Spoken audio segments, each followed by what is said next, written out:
Bismillahirrahmanirrahim. Assalamualaikum warahmatullahi wabarakatuh. Lebih dari 2 bulan berlalu sejak meletusnya perang kawasan yang dimulai oleh Amerika Zionis terhadap Iran. Perkembangan begitu cepat, dari mulai serangan kilat, pergantian serangan dari berbagai front, hingga klaim kemenangan satu sama lain. Dan per hari ini kita mulai masuk kepada babak baru ketegangan ini, yaitu gencatan senjata. Apa yang sebenarnya terjadi? Ini bukan akhir tapi jeda. Bukan juga akhir dari sebuah permainan, tapi berubahnya pergerakan bidak catur. Oleh karena itu mari kita bahas apa yang terjadi ataupun perkembangan yang terjadi saat ini dari secara geopolitik dan apa yang terjadi di kawasan dalam 1 jam ke depan. Insya Allah sudah hadir bersama kami tamu kita, yaitu Said Mahdi. Assalamualaikum Said. Waalaikumsalam warahmatullah. Terima kasih sudah hadir Sama-sama. dan telah berkenan untuk sama-sama kita membicarakan ataupun menganalisa bareng-bareng, mendiskusikan apa sih perkembangan yang terjadi saat ini. Karena bagaimanapun meskipun terjadi di kawasan tertentu, tapi kita melihat impact yang tidak bisa, bahkan kita tidak bisa bayangkan di belahan negara lain ya. Di seluruh dunia. Seluruh dunia.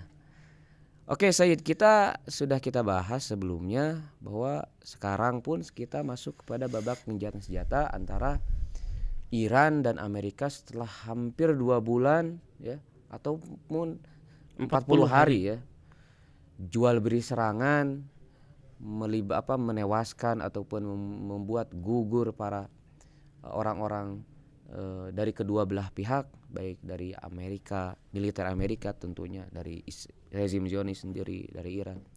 Kita melihat perkembangan baru, yaitu gencatan senjata yang dimediasi oleh negara Pakistan ya Said ya.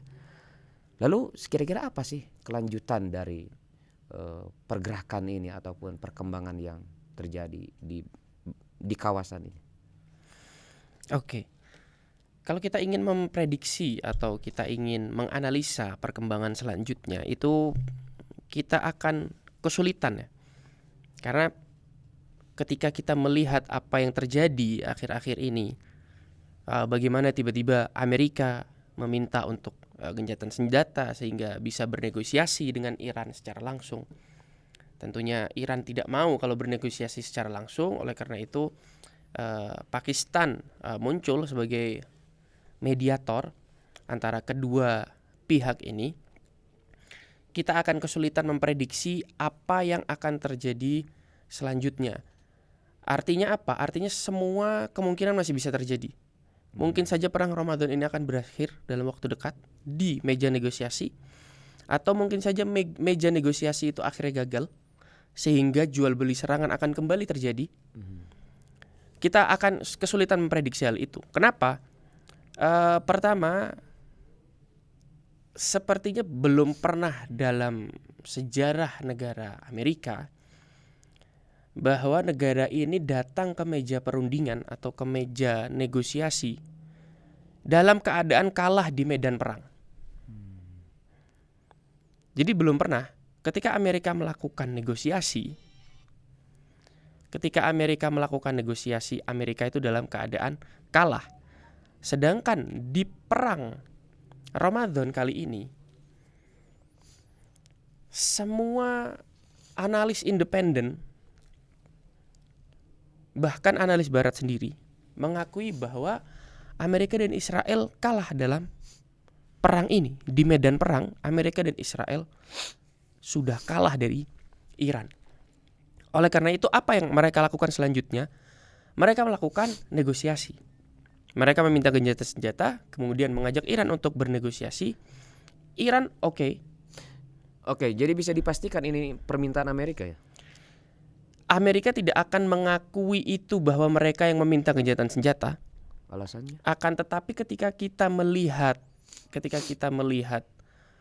tweet dari Presiden Amerika sendiri, tweet dari si Donald Trump ini, kita akan bisa membaca bahwa ini memang Amerika yang meminta. Karena dia yang koar-koar sendiri bahwa Iran akan menerima perdamaian, Iran akan menerima gencatan senjata. Ini dia sendiri yang koar-koar, sedangkan di Iran tidak seperti itu. Artinya munculnya ide untuk gencatan senjata itu ada dari Amerika. Israel di sini hampir tidak ada suara karena Israel akan selalu memaksa Amerika untuk terus menyerang Iran. Karena dia berkepentingan di sini bahwa letaknya entitas Zionis ini Berlangsungnya perang. di dekat Iran. Iya. Oleh karena itu dia berkepentingan untuk Amerika menyerang Iran terus. Karena dia tidak akan bisa menyerang Iran sendirian.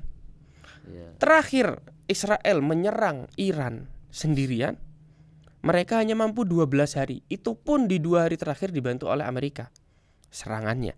Secara pertahanan dia dibantu oleh Amerika, dibantu oleh negara-negara Arab, dibantu negara-negara Eropa. Dan ini diakui sendiri oleh negara-negara tersebut yang membantu sistem pertahanan Israel. Betul. Ketika Israel menyerang Iran sendiri, mereka hanya mampu 12 hari, mereka tidak kuat lagi. Perang Ramadan ini mereka bekerja sama dengan Amerika untuk menyerang Iran. Ternyata mereka berdua, kedua negara ini yang mengaku negara superpower ini, mereka hanya mampu bertahan 40 hari sebelum akhirnya meminta gencatan senjata. Itu pun Amerika yang meminta gencatan senjata karena Israel sepertinya tidak ingin gencatan senjata. Ini perlu kita pahami bahwa Amerika, ini pengakuan dari analis Barat sendiri ya, orang Amerika sendiri, bahwa Amerika itu sekarang atau Donald Trump itu sekarang terpenjara oleh Netanyahu. Terpenjara dalam arti dia tidak bisa melakukan apapun dengan alasan apapun. Sebagian mengatakan karena file Epstein.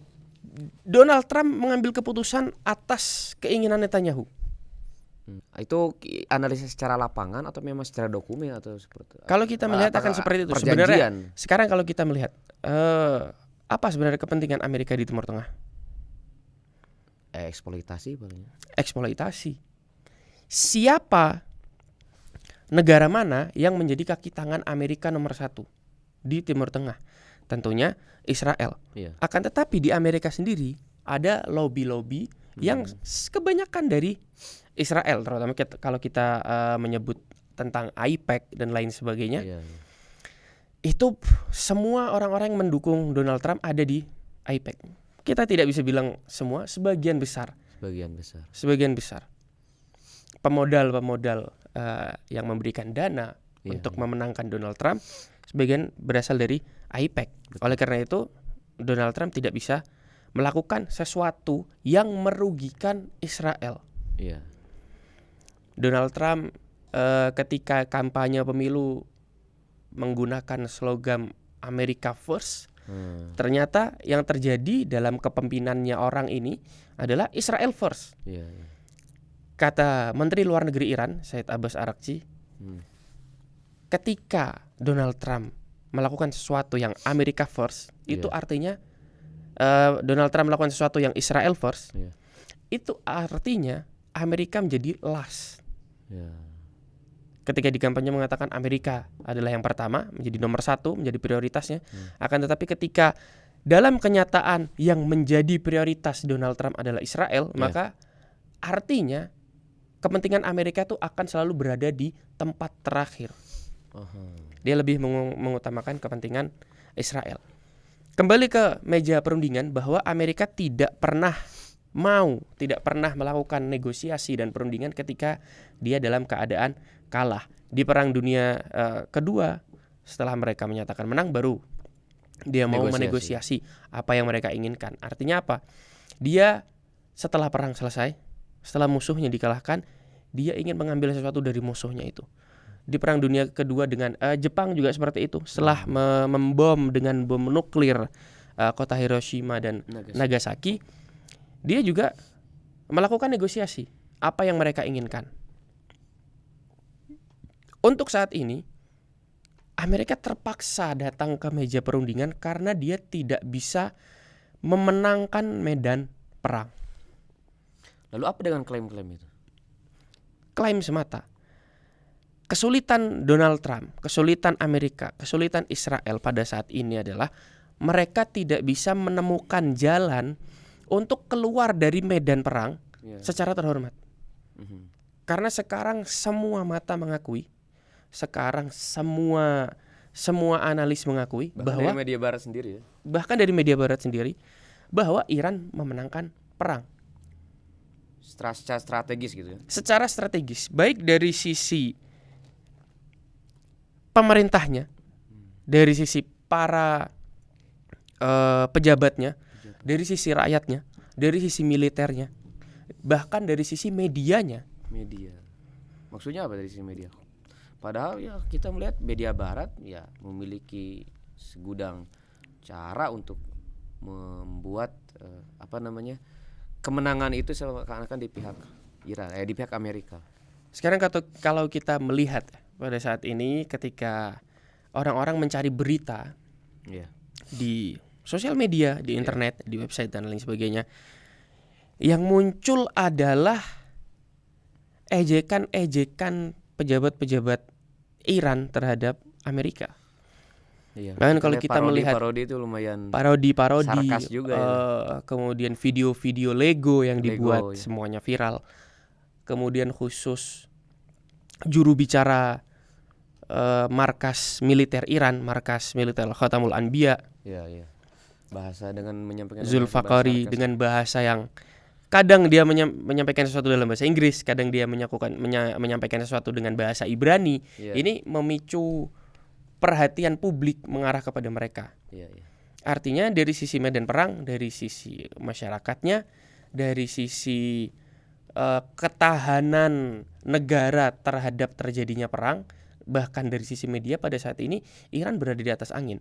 Oleh karena itu Amerika terpaksa mau tidak mau dia mengajak Iran untuk bernegosiasi. Apakah Iran mau? Iran tentu mau, untuk membuktikan bahwa mereka bukan anti negosiasi. Mereka tidak anti negosiasi. Mereka bahkan tidak memulai perang. Akan tetapi mereka selalu siap perang. Ini yang disebutkan oleh pejabat-pejabat Iran. Dari sisi ini, ketika Amerika memberikan penawaran di dalam negosiasi, penawarannya sama sekali tidak masuk akal, dan itu tidak akan diterima oleh Iran. Termasuk penghentian program nuklir, penyerahan sekian ratus kilogram nuklir yang sudah diperkaya, kemudian dibukanya Selat Hormuz secara total sebagaimana sebelumnya. Padahal kalau kita lihat Selat Hormuz sebelum adanya perang ini terbuka untuk umum. Iya itu. Ketika perang terjadi, Iran menutup Selat Hormuz. Sebelumnya tujuan Amerika yang mulai dari penghentian program nuklir, mulai dari pergantian rezim, kalau menurut mereka semua itu berubah menjadi hanya untuk membuka Selat Hormuz yang sampai saat ini belum bisa dibuka. Padahal sebelum perang Selat Hormuz terbuka. Jadi dari sini pun kita udah bisa menilai ya bahwa kekalahan demi kekalahan yang kalau lihat dari strategi perang itu bagaimana adanya kemunduran dari apa yang ditargetkan oleh Amerika. Iya, tentu. Dalam tawaran-tawaran yang diberikan oleh Amerika di dalam negosiasi ini, hal-hal itu disebutkan. Artinya apa? Artinya Amerika ingin mendapatkan sesuatu yang tidak bisa mereka dapatkan di medan perang melalui meja negosiasi. Ini keinginan mereka, dan itu keinginan yang aneh. Tidak masuk akal. Tidak masuk akal dan tidak realistis. Tidak realistis kalau kita lihat. Mereka sedang kalah, terus mereka menuntut sesuatu di mana mereka berperang untuk itu. Mereka berperang untuk itu, untuk mempertahankan itu. Mereka ingin mencapai tujuan-tujuan perangnya di meja diplomasi. Tentunya Iran tidak akan mau. Akhirnya Iran memberikan balasan. Memberikan balasan, persyaratan-persyaratan, tawaran-tawaran bahwa semua sanksi harus diangkat, bahwa harus ada jaminan tidak akan ada serangan lagi, bahwa Selat Hormuz akan tetap dikuasai oleh Iran. Ini semua diberikan, tawaran-tawaran ini diberikan, dan Amerika setuju untuk menjadikan tawaran ini menjadi bahan negosiasi. Itu yang terjadi pada awal negosiasi. Akan tetapi apakah Amerika langsung setuju dengan tawaran-tawaran atau syarat-syarat yang diberikan oleh Iran? Tentu tidak. Salah satunya tawaran adalah keluarnya militer Amerika dari Timur Tengah. Tentu ini tawaran yang tidak akan diterima oleh Amerika. Akan tetapi Iran menuntut hal itu demi keamanan negara mereka. Secara objektif apakah keinginan itu realistis atau tidak? Kita sudah menilai Amerika mengajukan permintaan-permintaan yang kita lihat tidak realistis, tidak masuk akal, dengan membandingkan di saat bahwa perang itu terjadi untuk Iran mempertahankan apa yang diminta oleh Amerika. Sekarang apa yang diminta oleh Iran terhadap Amerika termasuk keluarnya pasukan militer, di mana realistisnya, di mana itu bisa dibilang objektif? Untuk Iran itu bisa kita katakan bahwa itu realistis. Mengapa? Pada hari pertama serangan yang membuat Ayatollah Khamenei syahid, 2 jam, tidak sampai 2 jam setelah serangan itu dilakukan, Iran menyerang hampir seluruh pangkalan militer Amerika yang ada di Timur Tengah. Pangkalan-pangkalan militer ini digunakan untuk serangan terhadap Iran. Pangkalan-pangkalan militer ini, pangkalan-pangkalan militer Amerika ini membantu Israel secara logistik, secara intelijen, dan dalam sisi sistem pertahanan pada perang 12 hari kemarin. Artinya apa? Artinya adanya pangkalan-pangkalan militer Amerika di Timur Tengah merupakan ancaman untuk negara Iran. Ancaman keamanannya. Ancaman keamanan untuk negara Iran. Artinya ketika Iran menuntut bahwa militer Amerika harus keluar dari Timur Tengah, maka tuntutan itu muncul agar negaranya tetap aman. Ini yang diminta oleh Iran. Tuntutan Israel dan Amerika bahwa Iran tidak boleh memproduksi senjata nuklir. Selama ini Iran tidak memproduksi senjata nuklir. Mereka mengaku tidak memproduksi senjata nuklir. Badan Energi Atom Dunia juga menyatakan bahwa tidak ada tanda-tanda Iran memproduksi senjata nuklir. Padahal pangkalan-pangkalan nuklir Iran sudah diteliti dan diawasi oleh Badan Energi Atom Dunia. Tidak ada bukti sedikit pun bahwa Iran memproduksi senjata nuklir. Akan tetapi itu yang diulang-ulang terus sebagai alasan untuk apa? Untuk menyerang Iran. Mengapa menyerang Iran? Karena Iran tidak mau tunduk kepada kemauan Amerika dan Israel. Iya. Ini poin-poin pentingnya. Penting, ya. Jadi adanya negosiasi ini adalah usaha Amerika untuk mencapai tujuan-tujuan perang yang tidak bisa mereka capai di medan perang. Sangat absurd. Absurd ya, kelihatannya absurd. Menarik tadi antum bilang bahwa Iran tidak pernah menolak untuk negosiasi. Kalau kita lihat ya bahwa perang ini sekurang-kurangnya ya, serangan Amerika Israel itu telah membuat gugurnya pemimpin tertinggi Iran. Kita lihat seluruh lapisan masyarakat di Iran itu semuanya tumpah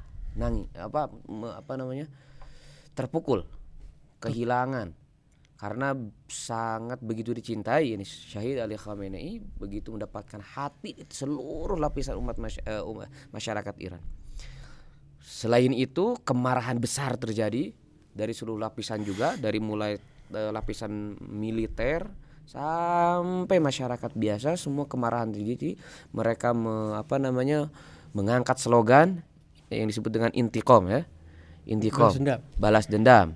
Kemudian juga bahkan sampai kepada slogan Nabe Otashbas. Kalau menurut orang Indonesia itu tidak ada kata gencatan senjata, tidak ada kata damai sebelum rakyat Iran merasakan pembalasan terhadap gugurnya Syahid Ali Khamenei.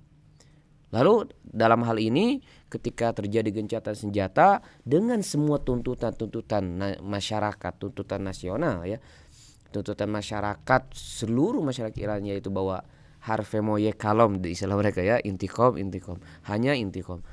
Bagaimana apa yang sudah terjadi hari ini? Bagaimana respon masyarakat Iran? Pertama, perlu kita ketahui bahwa dari awal perang, hari pertama perang, masyarakat sudah turun ke jalan untuk mengutuk serangan Amerika dan Israel.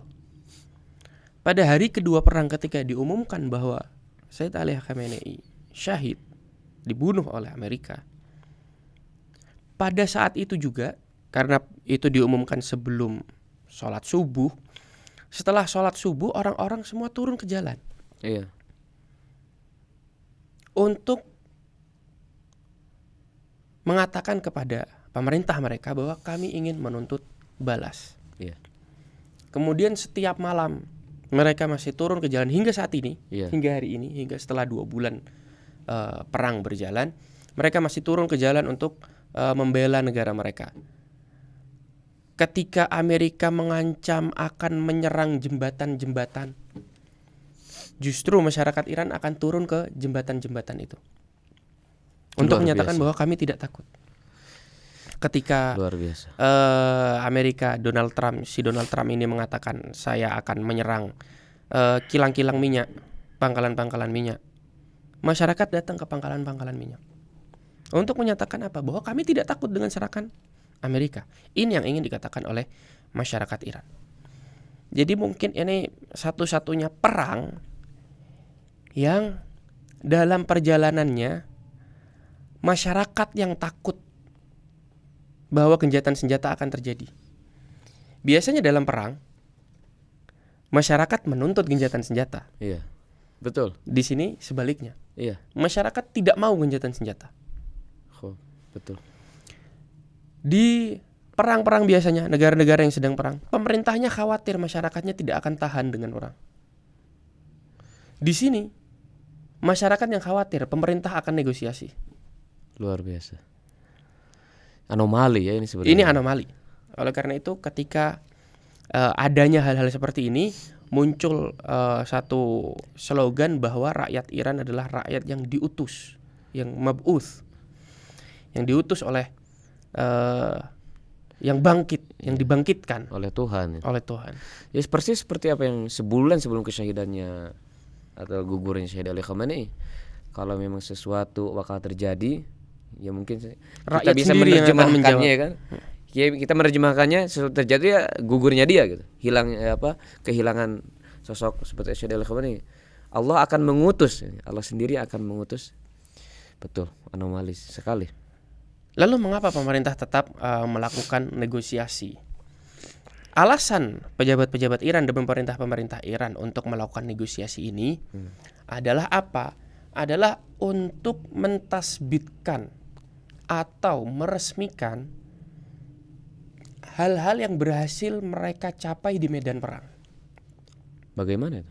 Contoh, saat ini sebelumnya masyarakat Iran, pejabat-pejabat Iran tidak percaya bahwa Selat Hormuz bisa ditutup. Akan tetapi ketika perang ini terjadi, Selat Hormuz ditutup. Iya. Artinya apa? Di sini Iran yang mengatakan bahwa pemain utama di Selat Hormuz adalah saya, Iran sendiri. bukan negara-negara lain, bukan negara-negara Teluk lain, bukan apalagi Amerika.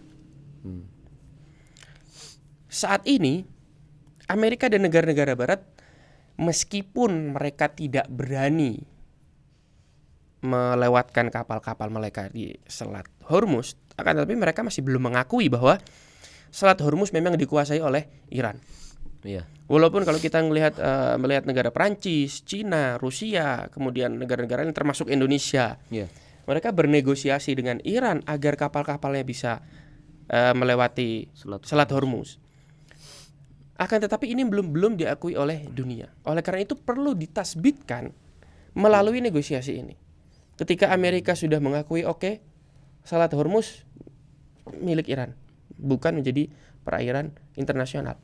Iya. Maka hal yang sudah mereka capai di medan perang itu secara resmi diakui oleh seluruh dunia. Ini adalah tujuan dari negosiasi itu. Artinya apa? Pemerintah Iran tidak mau bahwa negosiasi ini akan mengurangi pencapaian-pencapaian di medan perang.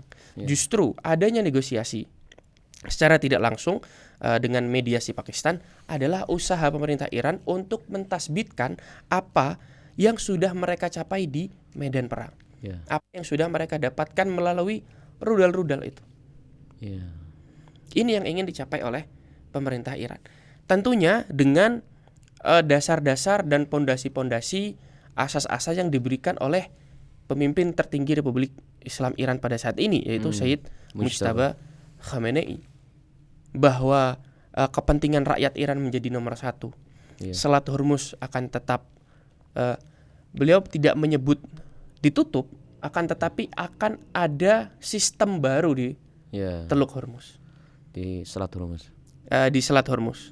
tentunya ini yang akan diperjuangkan oleh Iran di meja negosiasi. Bahwa tidak akan ada yang bisa menyangkal hak Iran atas Selat Hormuz. Ini salah satunya.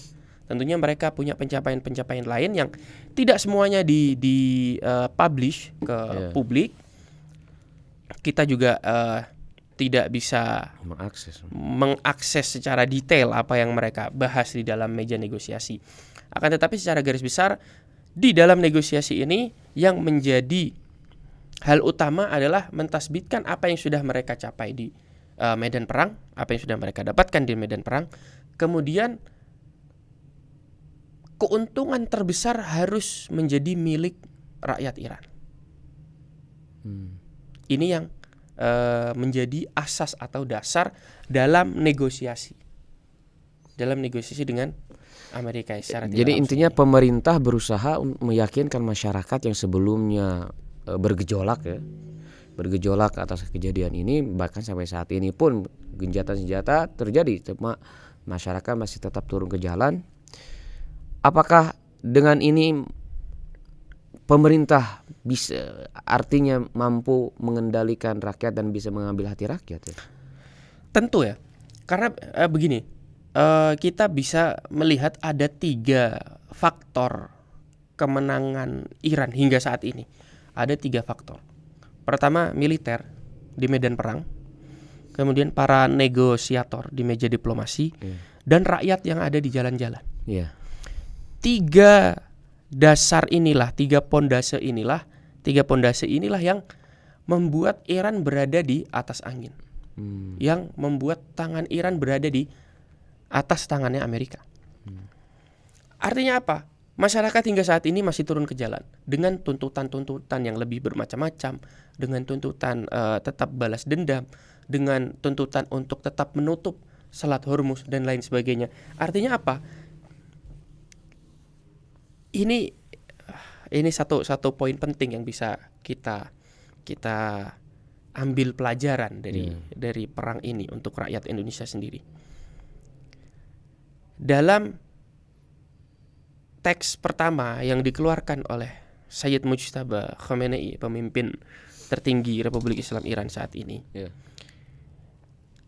beliau mengatakan bahwa ketika ada kekosongan posisi pemimpin tertinggi, rakyatlah yang memimpin negara ini. Beliau mengatakan ketika ada kekosongan di kursi pemimpin tertinggi revolusi, rakyat yang memimpin negara ini. Bagaimana? Artinya apa? Ketika masuk ke medan perang, rakyat turun ke jalan membela militernya, membela jenderal-jenderalnya. Bahkan kita melihat beberapa video, tolong tulis ini di rudal. Ada satu anak perempuan kecil, tolong kirim rudal berwarna pink. Dan beneran. Dan dicat sama mereka dikirim rudal warna pink. Luar biasa. Ini salah satu dukungan terhadap militer. Artinya ada apa namanya? Insijam. Ada kesatuan, ada keselarasan. Ada keselarasan antara masyarakat dan militer. Kalau tidak ada keselarasan, saling mendukung berarti ya. Kalau tidak ada sikap saling mendukung seperti ini, ketika masyarakat ketika si Donald Trump mengancam akan menyerang jembatan, seharusnya secara normal rakyat Iran akan menjauhi seluruh jembatan. Ini tidak. Rakyat Iran datang ke jembatan. Spiritnya beda ya. Semangatnya berbeda. Semangatnya berbeda. Inilah yang disebut bahwa rakyat yang memimpin. Artinya apa? Militer bekerja dengan apa? Dengan bahan bakar dari rakyat. Sekarang juga demikian. Di meja negosiasi, masyarakat tetap turun ke jalan. Mengapa masyarakat tetap turun ke jalan? Karena perang belum selesai. Ini bukan akhir perang Ramadan. Bukan sebagai ekspresi dari ketidaksetujuan rakyat, berarti bukan ini. Sebagian rakyat memang tidak setuju dengan adanya turunnya ke jalan. Rakyat sampai sekarang turun ke jalan. Bukan, justru turunnya mereka ke jalan itu dukungan terhadap negara mereka. Bukan dukungan untuk mengganti rezim seperti yang dinarasikan negara-negara barat dan berita-berita mainstream. Karena tidak ada bedanya ya dari sebelum gencatan senjata sama setelah gencatan senjata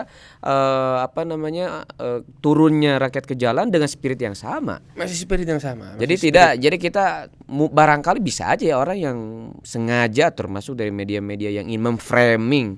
Ya kan sekarang kalau sudah senjata terus masih turun ke jalan artinya ada ketidakpuasan masyarakat terhadap kalau misal seperti itu, kalau misal turunnya masyarakat Iran ke jalan berarti ketidakpuasan atas adanya perundingan atau gencatan senjata ini, lalu berarti kita bisa katakan bahwa masyarakat Iran waktu itu tidak setuju dengan perang. Karena ketika perang masih terjadi, ketika militer mereka masih meluncurkan rudal-rudal, mereka juga turun ke jalan. Itu kan karena sebelum bisa bilang bentuk dukungan. Itu kan bentuk dukungan. Bagaimana mungkin yang sekarang turunnya masyarakat jalan bukan bentuk dukungan? Tentu ini bentuk dukungan. Ya, mungkin dan secara fakta lapangan juga kita tidak melihat ya sebuah protes atau slogan-slogan yang mengarah kepada bahwa rakyat tidak setuju, rakyat tidak puas.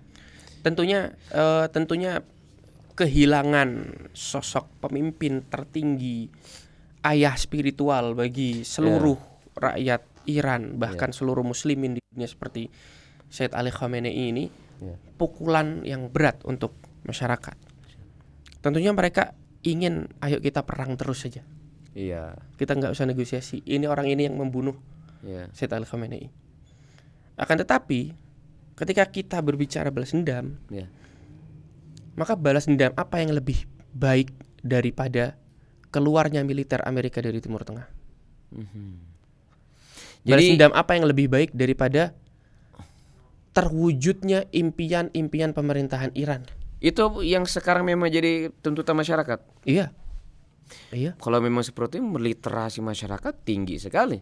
Artinya tidak memandang bahwa nyawa tidak menyamakan nyawa Sayyid Ali Khamenei dengan nyawa Trump misalnya. Iya dong. Kalau misal masyarakat mengatakan balas dendam, maksudnya balas dendamnya mau membunuh orang seperti Trump. Jadi telah membedakan jauh nyawa seorang Sayyid Ali Khamenei mau dibandingkan dengan nyawa si Trump. Tentunya ini tidak sebanding. Sewaktu si Donald Trump membunuh Qasem Soleimani pada tahun 2020, awal tahun 2020, Sayyid Hasan Nasrullah mengatakan, Syahid Sayyid Hasan Nasrullah dalam sebuah pidato mengatakan bahwa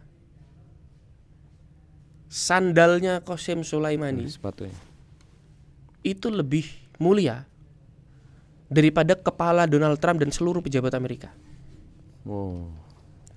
Apalagi Sayyid Ali Khamenei. Tentunya balas dendam atas terbunuhnya Sayyid Ali Khamenei tidak bisa hanya dengan membunuh Donald Trump. Donald Trump mau tidak mau dia akan mati. Iya.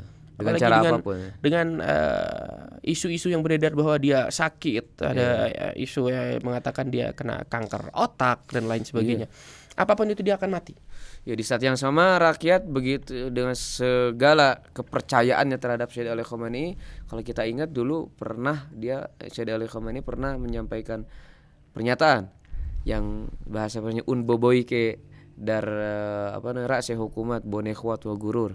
Itu satu orang yang menunjuk Trump yang dengan penuh kepongahan, dengan penuh jumawa, kesombongannya, mengatur dunia, ya kan? Di saat nasibnya sebagaimana Fir'aun, Namrud, Reza Pahlavi sudah jatuh dan tenggelam, dia pun akan terjatuh. Jadi dari sini tenggelam di puncak kesombongannya. Di puncak kesombongannya katanya, di puncak kesombongannya. Di saat mereka, kalau bahasa Qur'annya di saat sudah sampai kepada tahap ana rabbukumul a'la gitu. Sudah sampai dan itu terjadi. Dan itu akan terjadi. Jadi dari sini tidak mungkin ya ada persepsi dari masyarakat Iran bahwa yang namanya balas dendam itu adalah nyawa dibalas nyawa seperti Trump. Nyawa seorang Sayyid Ali Khamenei terlalu berharga ketika dibandingkan dengan nyawa dan selesai orang seperti Donald Trump. Ketika Donald Trump terbunuh terus kita mau bilang ini selesai. Tidak. Bukan seperti itu balas dendam yang diinginkan oleh masyarakat. Balas dendam yang diinginkan oleh masyarakat adalah terwujudnya mimpi-mimpi Sayyid Ali Khamenei. Terwujudnya Iran yang lebih kuat. Terwujudnya Iran yang dengan semua masalah yang ada tetap muncul sebagai sebagai negara yang sangat kuat yang mampu membuat menyesal musuh-musuh yang menyerang dia. Nilai perjuangan itu yang tetap hidup ya. Ini yang akan tetap hidup. Nilai bahwa Ali Khamenei tidak pernah tunduk kepada Amerika. Ali Khamenei tidak akan pernah tunduk kepada Amerika. Ya, Beberapa hari sebelum kesyahidan Iya. Sayyid Ali Khamenei, ketika Amerika sedang dalam puncak ancamannya, Iya. ketika kapal-kapal perang Amerika sudah ada di dekat Teluk Hormuz. Iya. Apa Selat yang Hormuz. Selat Hormuz. Apa yang dikatakan oleh Sayyid Ali Khamenei? Mithli la yubayi'u mithla. Mithla Yazid. Beliau membawa ucapan yang diucapkan oleh Al-Imam Hussein Imam Hussein. bahwa orang seperti saya tidak akan membaiat orang yang seperti Yazid. Ini adalah jawaban atas ancaman-ancaman yang dilakukan oleh Trump. Luar biasa. Ancaman-ancaman yang dilakukan oleh Netanyahu. Dalam pesan televisi yang beliau sampaikan di perang 12 hari kemarin, Iya, iya. Donald Trump sempat mengancam Sayyid Ali Khamenei. Kita tahu di mana letaknya Ali Khamenei. Kita bisa eksekusi punya dia akses, kapan iya. aja. Keesokan harinya Sayyid Ali Khamenei muncul di televisi mengatakan, Anda kalau ingin mengancam seseorang, Iya. ancamlah orang yang takut dengan ancaman itu. Oh, luar biasa. Ancamlah orang yang takut dengan ancaman itu. Damn. Artinya apa? Jangan mengancam saya, jangan mengancam rakyat Iran. Karena rakyat Iran tidak akan Salah pernah takut sasaran. dengan ancaman-ancaman itu. Dan itu terbukti. Terbukti ya. Ketika ingin mengancam menyerang jembatan, orang-orang Iran datang. Malah datang ke jembatan. Iya. Kita mau bicara apa tentang rakyat Iran ini? Alamnya lain sudah ya. Kita gak bisa kita ngakui rakyat Indonesia aja, di mana kita bisa menyaksikan spirit ini. Terlihat ada satu komentar, salah satu komentar netizen tuh, semua barang di dunia ada made in China, kecuali keberanian made in Iran, keberanian. kecuali patriotisme itu made in Iran. Iya, ini. Dan satu ini apa yang dilakukan oleh masyarakat Iran adalah bentuk ekspresi kecintaannya terhadap negaranya. Iya, iya. Nasionalisme yang kuat. Nasionalisme yang sangat tinggi. Dan ini bukan muncul karena mereka bangsa Persia. Iya, iya betul. Ini bukan muncul karena mereka Punya memiliki sejarah sekian ribu tahun. Dan selalu menang perang istilahnya. Itu rame tuh di Indonesia seperti Kalau itu. misal seperti itu, ini karena dia adalah bangsa Persia yang besar. Sebelum revolusi Islam Iran pada tahun 1979, rezim Reza Pahlavi itu bonekanya Amerika. Iya. Masyarakatnya menderita berarti. Masyarakatnya menderita, menjadi Tidak ada bonekanya perlawanan. Amerika, tidak berani Iya, melawan logis Amerika. banget itu, logis banget. Tidak berani melawan Amerika. Kalau memang yang membuat rakyat Iran seperti ini adalah darah Persianya, maka kenapa pada saat itu hal seperti ini tidak terjadi? Betul. Ini bukan karena mereka adalah bangsa Persia. Artinya ini tuh sebuah pesan yang universal gitu ya, bahwa setiap negara, setiap bangsa bisa berjuang. Bisa berjuang. Gitu loh. Bukan ini hanya mampu dilakukan oleh bangsa Persia, tidak. Tapi ketika spirit itu ada, nasionalisme itu ada, dengan ketika makna keberanian sejati, itu ada. keberanian Mungkin beberapa hal bisa kita kaitkan dengan kepersiaannya masyarakat Iran, bahwa masyarakat Iran secara IQ memiliki rata-rata IQ yang teratas di dunia. Kemudian mereka memiliki keberanian. Ya memang, akan tetapi itu semua bukan saat ini, apa yang terjadi saat ini bukan karena mereka bangsa Persia. Akan tetapi mereka memiliki spirit Islam. Mereka memiliki spirit perjuangan. Jadi itu fondasi yang mendasari mereka itu adalah nilai-nilai keislaman berarti. Bisa dikatakan. Dan perjuangan keislaman. Perjuangan keislaman. Karena kalau kita hanya Islam, tentu banyak negara-negara Islam yang tunduk kepada Amerika dan Israel, seperti Uni Emirat Arab. Semua negara Teluk, hampir semua negara Teluk begitu. Kita melihat itu. Artinya spirit Islam dijaga, spirit perjuangan Islam pun dijaga. Dan bukan identitas Syiah juga kan? Bukan. Islam secara umum. Bagaimana mungkin yang kebanyakan orang Syiah ini mampu menelaah Islam itu dan mempraktekannya dengan sebaik mungkin. Ada spirit perjuangan seperti ini ada di Gaza. Di Hamas pun dengan spirit yang sama. Yahya Sinwar, kita melihat bagaimana dia berjuang sampai titik darah terakhirnya. Yang kita melihat video ketika dia melemparkan kayu ke drone yang Iya, ke drone. menangkap gambarnya. Iya. Ini spirit yang sama. Yang sama seperti- dilakukan oleh bangsa Iran. Iya. Jadi spirit itu sangat multi multi mazhab, lintas mazhab, Iya, lintas iya dong, lintas jelas. suku. Ya. Jadi kadang kita itu sering dibuat inferior oleh komentar-komentar di mana bahwa Indonesia masih seperti ini, Indonesia pejabatnya seperti ini, kemudian juga rakyatnya seperti ini, masih terjebak dalam budaya ini. Padahal kalau kita ingin telaah, ya semua itu kita bisa lakukan. Bisa. Semua bangsa bisa menjadi bangsa Iran kayak gitu.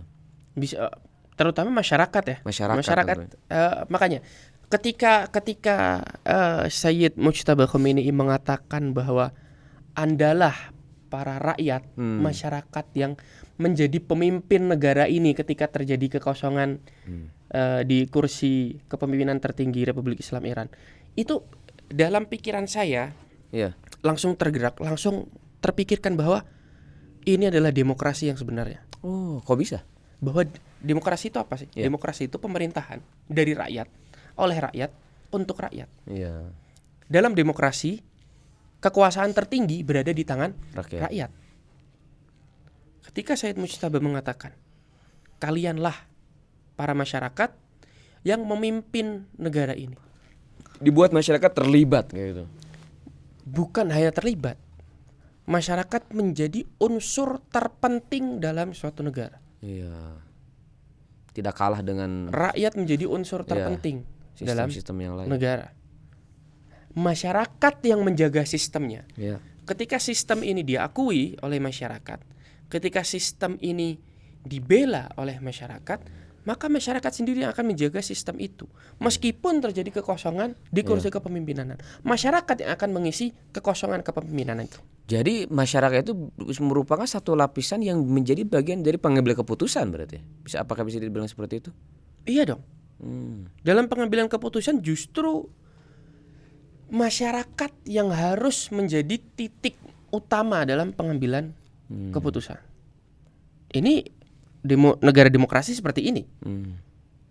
Negara demokrasi itu rakyat memiliki kekuasaan tertinggi. Iya, iya. Jadi yang selama ini kita ketika Sayyid bayangkan. Mujtaba mengatakan rakyat yang mengisi kekosongan kursi pemimpin tertinggi, pada saat itulah demokrasi menunjukkan buahnya. Hidup. Demokrasi yang ada di Iran menunjukkan buahnya. Ya. Yang selama ini selalu mendapatkan presiden buruk ya. Ini adalah Ya, negara ini teokrasi, negara diktator. Demokrasi. Padahal kita lihat di lapangan bagaimana perang yang kita saksikan ini adalah kalau tidak ada nilai demokrasi bagaimana bisa berjalan, karena yang namanya instansi pemerintah bagaimanapun ada batasnya. Apalagi dibandingkan dengan Amerika dan ya. mereka bukan kalau dibandingkan rakyat jumlah mereka sedikit para pejabat itu. Pejabat sedikit. Ketika rakyat turun ke jalan, mereka menunjukkan bahwa people power sebenarnya itu ini. Oh, iya betul. Ketika orang-orang mengatakan ini people power. Sekarang kita lihat ini people power. Bahkan di beberapa media disebutkan bahwa ketika beberapa waktu yang lalu, ketika Menteri Luar Negeri Iran Said Abbas Araghchi berangkat ke Rusia bertemu dengan Presiden Putin. Iya. Presiden Putin mengatakan ke Abbas Araghchi, saya ini membahas dengan beberapa pemimpin negara dan memuji apa yang dilakukan oleh rakyat Iran. Mungkin ya mereka cemburu dengan rakyat yang seperti ini. Ghibtah bahasanya ya. Akan tetapi mereka melakukan ini bukan karena mereka orang Persia. Iya, Mereka betul. melakukan ini karena ada Sama-sama semangat manusia seperti perjuangan. Mereka melakukan ini karena ada semangat nasionalisme. Semangat nasionalisme Mereka yang melakukan tinggi. ini karena mencintai negara mereka. Iya. Artinya apa? Artinya bahkan Indonesia bisa melakukan hal seperti ini. Masyarakat Iya. Indonesia bisa melakukan. Yang bisa hal saya seperti lihat ini. itu adanya kepercayaan yang saling bergantian. Rakyat itu yang paling penting, mereka memiliki kepercayaan total kepada jajaran petinggi-petinggi negara. Begitu petinggi negara, ya kan, dalam skala global, dalam skala universal, tidak mengkhianati nilai-nilai pergerakan. Ya. Iya kan? Artinya kita nih kadang mendapatkan kesulitan sebuah masyarakat ketika kehilangan kepercayaan dari pejabat, dari orang-orang yang dianggap sebagai pilihan rakyat. Artinya adanya baik itu pengkhianatan dan lain sebagainya. Jadi yang perlu kita pahami dari sini adanya integrasi dari seluruh lapisan. Iya. Adanya integrasi dari seluruh lapisan baik masyarakat ataupun pejabat. Oke, ada satu topik yang baru bahwa dalam gencatan senjata ini kita melihat media tidak pernah berhenti. Media barat ya dalam memframing kekalahan Iran, kemudian juga adanya penggembosan ya dalam internal Iran dengan adanya penggembosan di mana kalau kita lihat polisi-polisi menyingkap senjata-senjata yang dimiliki oleh satu warga dan lain sebagainya, kemudian jasus mata-mata berapa puluh orang, berapa ratus orang yang ditangkap oleh kesatuan polisi.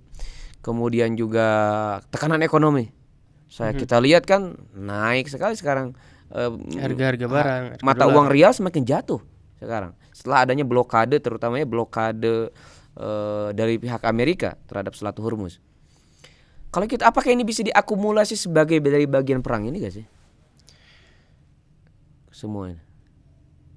Begini, kita coba membahas secara lebih luas bahwa Iran tidak mau tunduk kepada hegemoni Barat. Dari awal kita bahas, Iran tidak mau tunduk kepada hegemoni Barat. Oleh karena itu, hegemoni Barat ini yang di puncaknya ada Amerika ingin menundukkan Iran dengan cara apapun. Cara-caranya apa? Serangan militer ada, dengan sanksi-sanksi internasional, dengan boikot internasional, dengan adanya kampanye yang memframing Iran bahwa Iran bukan negara demokrasi, Iran adalah negara diktator, Iran adalah begini. Sanksi-sanksi, demo-demo di dalam negeri yang dibayar, demo-demo kerusuhan-kerusuhan yang terjadi. Bahkan beberapa waktu yang lalu si Donald Trump ini mengakui bahwa mereka mengirim senjata kepada para pendemo di Iran, akan tetapi dia kesal karena ditahan sama orang-orang Kurdi. Ini sebuah pengakuan, nggak tahu dia sadar atau enggak dia ngomong seperti itu. Itu artinya dia sekelompok separatis ya yang dipersenjatai Amerika di dalam Iran sendiri.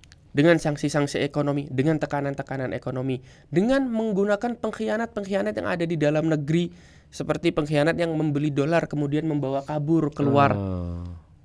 Ini semua dilakukan oleh Amerika demi menundukkan Iran dan rakyat Iran. Amerika itu menganggap bagian dari perang bukan itu? Saat ini kita bisa bilang bahwa semua yang terjadi memiliki kaitannya dengan perang. Karena apa? Karena sekarang perang ini perang hibrida. Perang yang ada pada saat ini adalah perang hibrida yang memiliki banyak dimensi. Perang hibrida memiliki sekian banyak dimensi. Ada dimensi militer, ada dimensi media, ada dimensi psikologis, ada dimensi budaya, ada dimensi intelektual, ada dimensi ekonomi, ada dimensi sosial, dan lain sebagainya. Semua ini memiliki kaitan dengan perang yang terjadi. Artinya apa? Artinya ketika kita melihat perang ini sebagai perang hibrida, tekanan ekonomi terhadap Iran adalah sebuah perang, tapi perang ekonomi. Serangan budaya yang dilakukan kepada Iran adalah sebuah perang, tapi perang budaya. Dalam lingkup perang Ramadan juga gitu. Bisa dalam lingkup perang Ramadan justru terwujud dengan jelas hal ini. Semakin terlihat. Buktinya apa? Buktinya di media. Media Iran juga melakukan serangan media. Perang narasi itu istilahnya. Perang narasi dilakukan. Dengan ada munculnya juru bicara Ibrahim Zulfikari itu. Dengan adanya video-video Lego.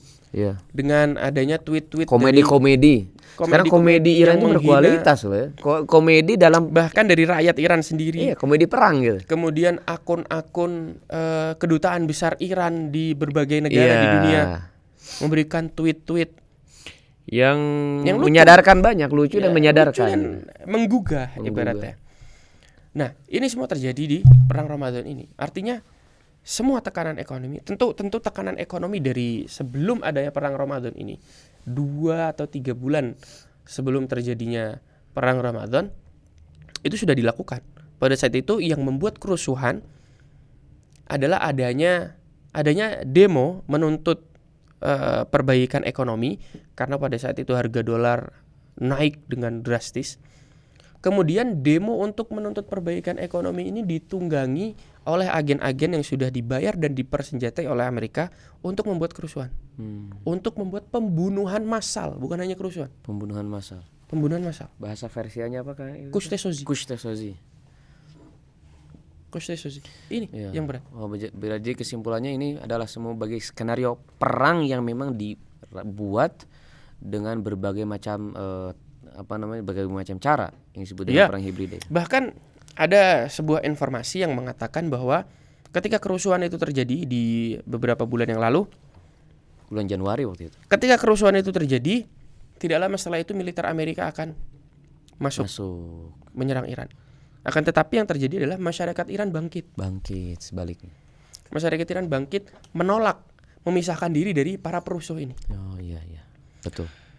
Di perang Ramadan, mengapa Amerika membunuh Sayyid Ali Khamenei? Ini yang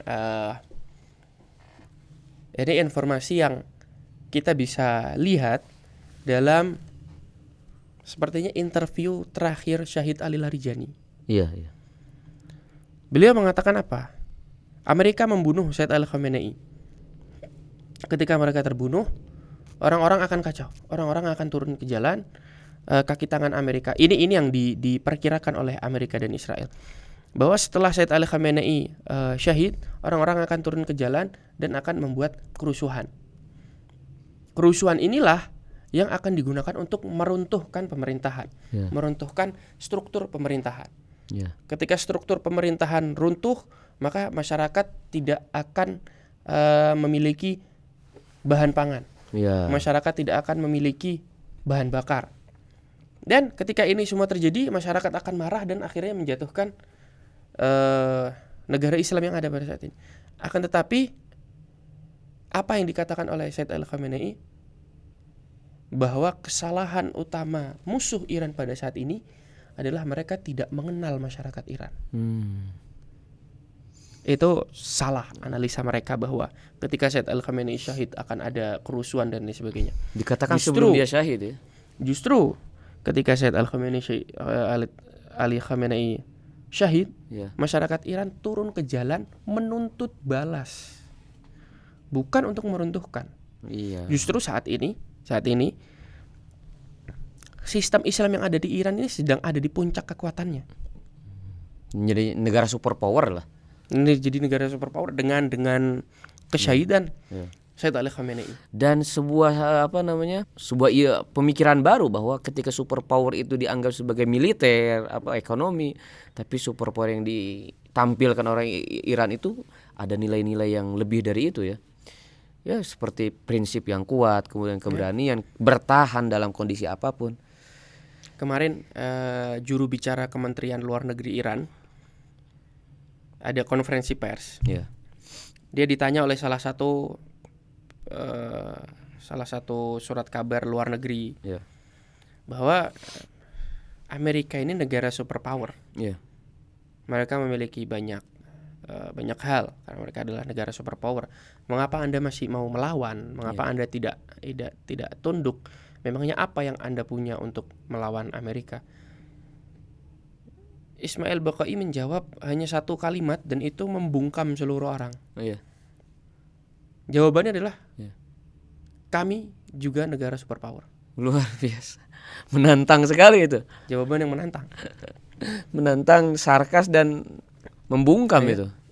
Luar biasa. Karena memang banyak analis yang menyatakan bahwa sekarang gara-gara perang yang dilancarkan Trump muncul satu negara superpower baru, yaitu Iran. Dengan kontrolnya Iran atas Selat Hormuz, itu menjadikan Iran sebuah negara superpower. Pemain baru. Suplai rantai makanan, suplai energi yang melewati Selat Hormuz, ini membuat Iran menjadi negara superpower. Pertanyaan terakhir, Sayyid. Kita antum sih tadi juga sudah bilang bahwa masyarakat memiliki kepercayaan terhadap negara, pejabat negara dalam berlangsungnya negosiasi ini, gencatan senjata. Lalu bagaimana antara militer dan diplomasi? Sejauh mana ada mereka sejalan apakah benar-benar sejalan atau memang ada hal lain yang apakah militer dalam tanda kutip sementara ini disingkirkan ataupun bagaimana, atau adakah kekhawatiran keretakan antara komunikasi antara medan perang dan diplomasi? Ini kita perlu mengetahui beberapa hal terlebih dulu, bahwa dalam sebuah pemerintahan ada seorang pelaksana dan ada seorang pengambil keputusan. Ini kita perlu tahu dari awal. Betul. Para negosiator yang dikirimkan oleh Iran ke Pakistan itu adalah pelaksana. Pelaksana. Bukan perumus tuh. Bukan. Mereka bukan pengambil keputusan. Dan ini saya katakan saya ambil dari perkataan Said Ali Khamenei sendiri. Saya lupa, beliau pernah berpidato menjelaskan tentang hal ini. Memang ini termasuk struktur kenegaraannya begitu. Iya, bahkan di negara-negara di dunia. Ketika dari sisi militer, mereka juga pelaksana. Siapa yang menjadi perumus dan pengambil keputusan? Ada Dewan Keamanan Nasional. Kalau di Iran namanya Syurai Oli Amniyat Temelli, Dewan Tinggi Keamanan Nasional. Di Amerika juga ada begitu, National Security Agency itu juga ada. Dewan Keamanan Nasional inilah yang mengambil keputusan. Apa yang kita terima, apa yang kita tidak terima. Memang terkadang misalnya dalam beberapa keputusan, dalam beberapa hal keputusan diserahkan kepada pihak militer. Misal dengan intelijen yang dimiliki oleh militer, mereka bisa menyerang sebelah mana. Beberapa hal misal kepada negosiator diserahkan, tapi ini sangat-sangat jarang terjadi bahwa negosiasi tentunya antara dua negara, orang-orang yang dikirim hanya sebagai pelaksana. Saya yang melakukan negosiasi. Artinya mereka sebagai pelaksana itu, mereka yang menjelaskan kepada lawan bicara mereka, negara saya menginginkan hal ini. Bukan mereka yang merumuskan. Artinya diplomasi dan medan perang akan selalu sejalan. Mengapa? Karena mereka ada di bawah payung yang sama. Dan ini terjadi di semua negara. Begitu. Bukan hanya di Iran. Apakah ketika negosiasi gagal kemudian Amerika menyerang, militer akan membalas? Ya tentu. Tidak mungkin. Jadi tidak ada anggapan bakal dihalangi oleh diplomasi. Enggak dong.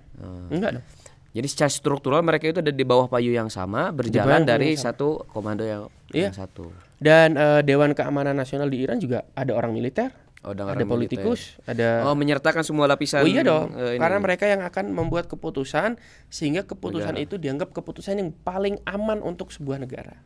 Betul. Makanya putusnya internet di Iran ini yang memutuskan Dewan Keamanan Nasional Iran.